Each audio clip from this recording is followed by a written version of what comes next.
구독, 알림 설정까지 부탁드립니다. 오늘도 우리 사는 이야기 찾아주셔서 감사합니다. 사연자분이 보내주신 이야기 시작해볼게요.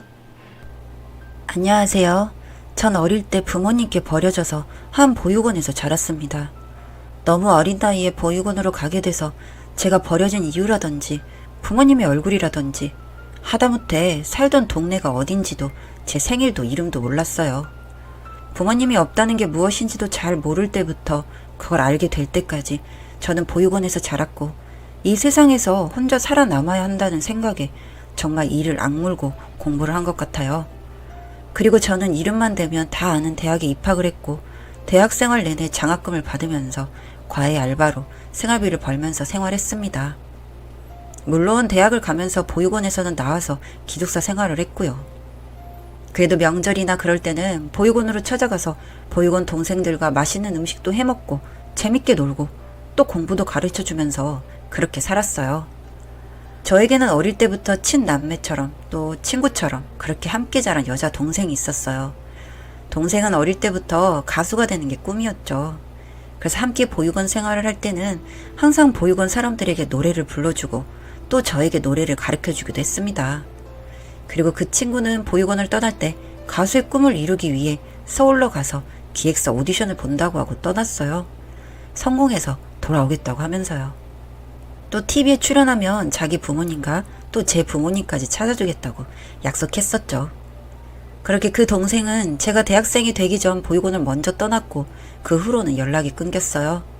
그 후로 저도 대학생이 되면서 보육원을 나왔기 때문에 가끔 보육원에 갈 때마다 그 친구의 소식이 궁금해서 물어봤지만 보육원에서도 그 후로 한 번도 찾아온 적이 없고 연락 한 번 온 적 없다고 했습니다. 그러다 제가 대학 졸업 후 취직을 하고 저 혼자 살기 적당한 원룸을 얻고 생활하기 시작했을 때 저는 보육원에 감사 인사를 드리러 간 적이 있었는데 그때 그 동생이 보육원에 찾아왔고 저희는 그렇게 다시 재회를 하게 됐어요. 오랜만에 동생을 만나니 너무 반가웠고 도대체 그동안 어떻게 살았는지 너무 궁금했습니다. 동생은 어린 나이에 혼자 서울 생활을 하면서 사기도 많이 당했다고 하더군요. 그리고 기획사에 연습생으로 들어가서 연습도 했지만 데뷔를 하는 건 너무 힘들었고 생계를 유지하기도 점점 힘들어져서 지금은 노래 강사로 입시생들을 가리키면서 생활을 하고 있다고 했어요. 그리고 저의 근황을 물어봐서 저는 뭐 공부만 하면서 재미없게 살았다고 하니까 동생은 참 오빠답게 살았다며 웃더군요. 몇 년 만에 만나서 얘기하는 거였지만 마치 어제 만난 듯 편안했습니다. 가족이란 게 어떤 건지 잘 모르지만 이런 느낌일까 생각했죠.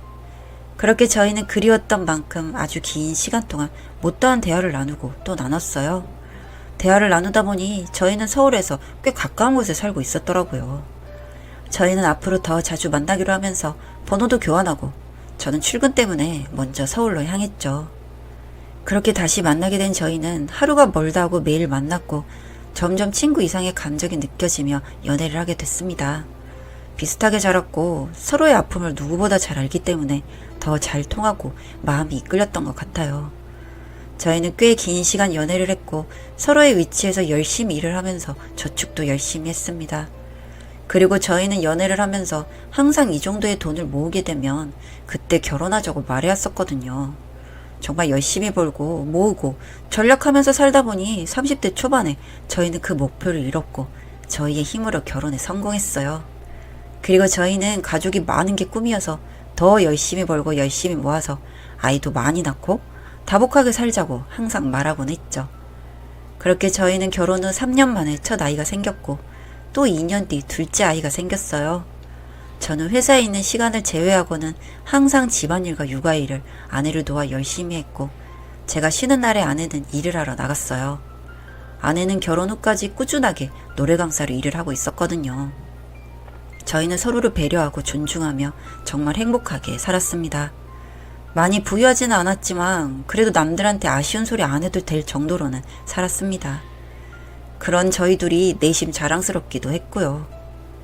명절이면 찾아갔던 보육원도 꼬박꼬박 찾아갔었습니다. 그러던 어느 날 두 아이를 재워놓고 육퇴를 한 후 오랜만에 아내와 함께 TV를 보며 간단하게 맥주를 한잔하고 있었어요. TV에서는 한 시골 마을을 소개하는 영상이 나왔어요. 저와 아내는 아직도 저런 마을이 있네 하면서 신기하게 보고 있었고 계속 TV를 보는데 이상하게 저는 눈물이 나오더군요. 마음속에서 뭔가 꿈틀대면서 간지럽히는 기분이었습니다. 갑자기 TV를 보다 눈물을 흘리는 저를 보며 놀란 아내는 맥주 한 잔에 취한 거냐며 갑자기 왜 우냐고 물어봤고 저는 제 감정을 얘기하면서 이번 주말에 저 마을에 한번 가보고 싶다고 했어요. 아내는 좀 이상하게 생각하는 것 같았지만 바로 제 말을 들어주더군요. 알겠다고 했고 저는 핸드폰으로 TV에 나온 그곳을 찾아보고 주말 아이들과 아내와 함께 그 마을로 향했어요. 마을로 가는 데는 기분이 정말 이상한 겁니다. 내가 왜 이러나 싶을 정도로 정말 이상하기만 한 그런 기분. 벅차기도 하고 찡하기도 하고 바쁘게 사느라 아내와 연애 때도 결혼하고 나서도 제대로 된 여행 한번 가본 적이 없어서 첫 여행이라는 생각이 조금 들뜨기도 했었던 것 같습니다.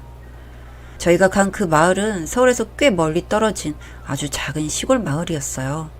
그래서 꽤 긴 시간을 달려갔고 마침내 그 마을에 도착했습니다. 저희는 차를 마을 입구에 세워두고 걷기 시작했죠. 그냥 사람들이 살고 있는 마을이라서 관광지도 구경할 것도 딱히 없었고 어디로 가야 할지도 몰랐지만 그냥 길을 따라서 걷기 시작했어요. 그렇게 또 한참을 걷다 보니 TV에서 보았던 마을 정자가 나오더군요. TV에서처럼 마을 정자에서는 할아버님들이 바둑을 두고 계셨고 저희를 보더니 어떻게 왔냐고 물으셨죠.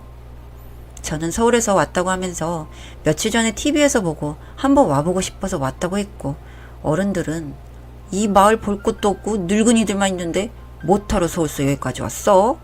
라고 하시더군요. 그래도 마음 따뜻한 어르신들이 먼 길 왔는데 와서 좀 앉아서 쉬라고 하셨어요. 저희는 감사하다고 인사하며 정자로 다가가 어르신들 옆에 앉았고 저희에게 말 거신 할아버님 말고 바둑을 두시던 다른 할아버님 한 분이 갑자기 영수 아니요? 라고 저를 보면서 말씀하셨습니다.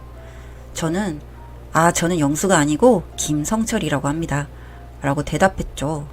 하지만 그 할아버님은 아니긴 뭐가 아니요 영수가 맞구만. 영수이 너 왜 이제 왔냐? 하고 호통을 치셨어요. 전 당황스러웠죠. 연세가 많으셔서 다른 사람과 착각하시는구나 싶어서요. 그렇게 넘어가나 했는데 갑자기 다른 어르신들도 저를 보더니 어메 정말 용수네. 어렸을 때 얼굴이 그대로 있네. 하며 웅성웅성 대기 시작한 겁니다. 그래서 이분들이 나이도 드시고 아무래도 뭔가 혼동이 있으신가 보다 하고 다시 한번 설명드렸어요. 어르신들 저는 영수가 아니고요. 제 이름은 김성철이에요. 그 영수란 분이 누군지 모르지만 저와 많이 닮았나 보네요. 했습니다. 그랬더니 마을 어르신들이 이야기를 시작하셨는데 정말 충격적이었습니다. 마을에 한 부부가 있었는데 그 부부 사이에서 나온 아이가 영수였고 영수의 엄마는 읍내 남자와 바람이 나서 집 하나 남겨두고 집의 모든 재산을 팔고 들고 그 남자와 야반 도주를 했고 한순간에 모든 재산을 날려버린 영수의 아빠는 매일 술만 마시다가 영수를 키우기가 힘들어 옆마을 보육원에 맡겼다고요. 그리고 몇 년 뒤 영수를 찾으러 갔지만 영수는 더 이상 보육원에 없었고 보육원에서는 어디로 갔는지 확인해 줄 수 없다는 답변만 들었다고요. 그 후로 망연자실한 영수의 아빠는 술에 의지하며 지금까지 영수를 그리워하며 살고 있다는 겁니다. 그리고 며칠 전 영수의 생일이었고 영수의 아빠는 매년 영수 생일에 혼자 생일상을 차려놓고 영수를 기다린다고요. 그러면서 제가 바로 그 영수라고 하셨고 어릴 때 얼굴이 남아있어서 세월이 많이 흘렀지만 단번에 알아볼 수 있겠다고 하셨죠. 저는 그런 어르신들의 말씀을 들으니 혼란스러우면서도 제가 정말 그 영수라는 사람일지도 모른다는 아주 약간의 희망이 생기긴 했습니다. 어르신들이 알려주신 영수네 집을 한번 찾아가 봐야겠다 싶었죠. 어르신들은 저기 저 풍선 달린 집이 영수네 집이라며 한 집을 가리켰고 떨리는 마음으로 아내와 아이들과 함께 그 영수의 집을 향했어요. 집에 도착하니 마치 어린아이를 키우는 집처럼 아기자기했습니다. 마당에는 풍선이 매달려 있고 마루 한켠에는 아이들용 스케치북과 크레파스, 팽이 같은 것들이 쌓여 있었죠. 저는 계세요? 하고 얘기했고 방 안에 계시던 할아버님이 나오셨어요. 그리고 저를 보더니 아이고 영수야! 하고 버선발로 뛰쳐나와 저를 안으며 울기 시작하셨어요. 네, 정말 충격적이게도 어르신들이 말씀하셨던 용수는 정말 제가 맞았고 기억이 나지 않았던 고향집을 TV로 보게 되니 저도 모르게 무의식 중에 기억이 나면서 이 마을에 와보고 싶었나 봐요. 저는 그동안 저를 버린 부모님을 원망하며 살았지만 힘들게 살고 계신 아버지를 보니 너무 마음이 아팠습니다. 아버지는 매년 제 생일마다 제가 좋아할 것 같은 저에게 사주고 싶었던 것들을 사서 모으셨고 그게 스케치북, 크레파스, 팽이 이런 것들이었다고 합니다. 그래서 마당 한켠이 온통 그런 물건들로 가득했던 것이고요. 저는 너무 눈물이 났어요. 여기에 집에 풍선이 매달려 있던 이유도 제가 어릴 때 풍선을 아주 좋아했는데 이 풍선을 집에 매달아 놓으면 집을 찾아오기 쉬울 거라는 생각에 하루도 빠짐없이 이 풍선을 걸어 놓으셨다고요. 그동안 난 부모도 버린 자식이라며 얼마나 가슴앓이를 했었는지 모릅니다. 온전한 사랑을 준다는 그 부모에게마저 내쳐졌다는 사실이 참 그 어떤 슬픔보다도 컸고 막막했거든요. 그렇게 아버지와 한바탕 울고 난 뒤에 저희 가족은 아버지 집에서 하룻밤을 지내며 평생 하지 못했고 궁금했던 것들을 이야기하며 밤을 지새웠습니다. 아버지는 절 보고 내내 만져보시기도 하고 안아보시기도 하고 그냥 빤히 한참을 바라보시기도 하면서 그동안에 그리웠던 마음을 표현하시더군요. 그렇게 하룻밤을 보내고 난 뒤 아버지는 안 가겠다고 하셨지만 저는 이렇게 아버지를 혼자 지내게 둘 수 없어 아버지를 모시고 서울로 올라왔습니다. 얼마간이라도 아들이랑 며느리랑 손자 손녀랑 시간을 보내자고요. 와이프도 저에게 아버지가 계신 게 얼마나 다행이고 행복한 일이냐며 흔쾌히 응해주었고요. 그렇게 서울로 모시고 와서 저희 가족 정말 한동안 너무 행복하게 지냈습니다. 같은 밥을 먹고 나가서 산책을 하고 그냥 별거 아닌 그런 소소한 일들이 내 부모, 내 아버지와 함께한 의미가 달라지더군요. 저는 아버지를 만난 그 순간부터 제가 아니게 된 그런 묘한 기분을 느꼈습니다. 그렇게 즐거운 시간도 한때더군요. 저를 그리워하며 하루하루 술로만 버티고 계셨던 아버지는 이미 간경화가 많이 진행된 상태였고 이것을 본인도 알고 계셨다고 합니다. 하지만 이제 만난 아들에게 걱정을 지우고 싶지 않아 비밀로 하고 계셨고 이미 손 쓸 수 없을 만큼 진행이 된 상태였기 때문에 본인의 운명을 받아들이셨던 거고요. 그렇게 어느 날 갑자기 아버지는 집에서 돌아가신 채 발견되었습니다. 사인은 식도 정맥류 파열로 인한 사망이라고 하더군요. 꿈같던 날들이 그렇게 흩어져 버리는 순간이었습니다. 또 한 번 저는 어두운 시간을 보내야만 했습니다. 가슴이 뚫려버린 듯 스산한 바람만 드나드는 것 같았죠. 그런 제 옆에 있던 아내가 조용히 와서 쪽지를 하나 건네더군요. 당신이 너무 아파하고 있어서 일찍 주지 못했어. 이것까지 보게 되면 당신 정말 무너질까봐. 와이프에게서 받아든 쪽지는 아버지가 남기신 쪽지였습니다.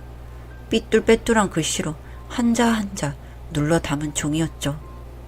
아들아, 나는 너를 만나면 떳떳한 아버지가 되고 싶어. 글도 모르던 놈이 글을 배우기 시작했다. 내 젊은 날의 실수로 평생을 아파하며 살아왔을 너를 떠올리면 나는 당장이라도 죽고 싶었다. 죽음으로 너에게 아픔을 덜어줄 수만 있다면 그렇게 해주고 싶었지. 그런데 이렇게 죄 많은 내가 너를 살아서 만났구나. 이건 내가 죽기 전 하늘에서 베푸는 작은 선물이라고 생각해도 되겠지? 널 보육원에 보냈다는 죄책감에 나는 하늘 한번 제대로 바라보지 못했거든. 죄 많은 놈이 무슨 하늘을 본단 말이냐. 널 만나서 너와 함께여서 참 행복했다. 내 삶은 이것으로 다 되었다. 고맙다. 저는 주저앉아 엉엉 울었습니다. 켜켜이 저 깊은 곳 먼지처럼 남아있던 아버지를 향한 야속함도 모두 날아가 버렸습니다. 저는 이제 새 사람이 되었습니다. 저는 이제 부모도 없는 놈이 아니니까요. 비록 돌아가셨어도 제겐 아버지가 계셨으니까요. 그리고 사랑을 받았으니까요. 사연은 여기까지였고요. 우리 사는 이야기 시청해주셔서 감사합니다.